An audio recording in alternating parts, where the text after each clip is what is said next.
Valentine's is coming right up, and we're going to make some polenta waffles. Cross my heart and hope to love polenta waffles.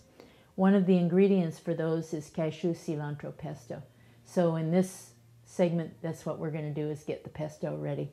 Normally I'd use a blender, but I thought, you know, why not get out the smashing device?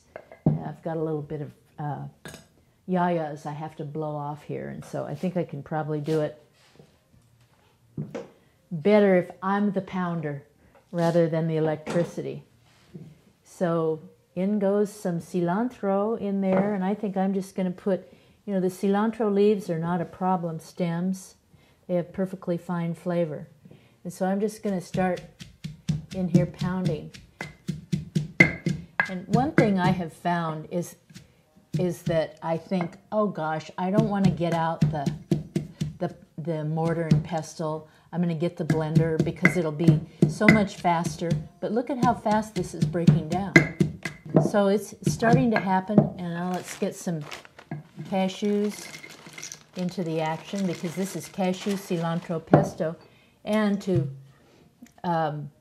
lubricate the routine, some olive oil,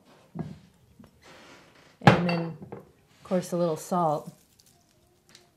I could do garlic, but you know, the first time I did this, I don't think I even had any garlic, and it was just cashews and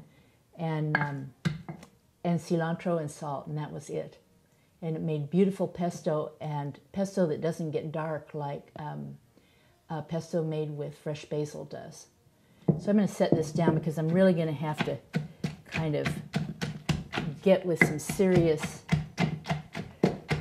You can see I've got a pretty rustic thing going on here, and that's one of the reasons we turn to the blender, is that we want this smooth concoction.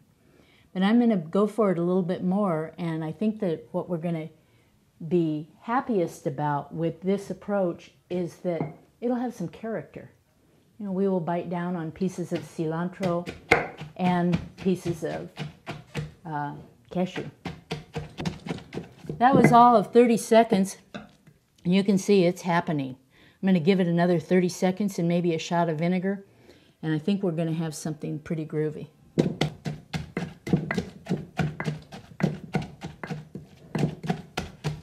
You know, pesto means pounded in Italian, and that's how this whole rigmarole got started. For small batches, it's okay. Maybe been at it for a minute. My arm's getting a little tired. I'll switch to my other arm. A little bit of vinegar. I'm going to use some white wine here today.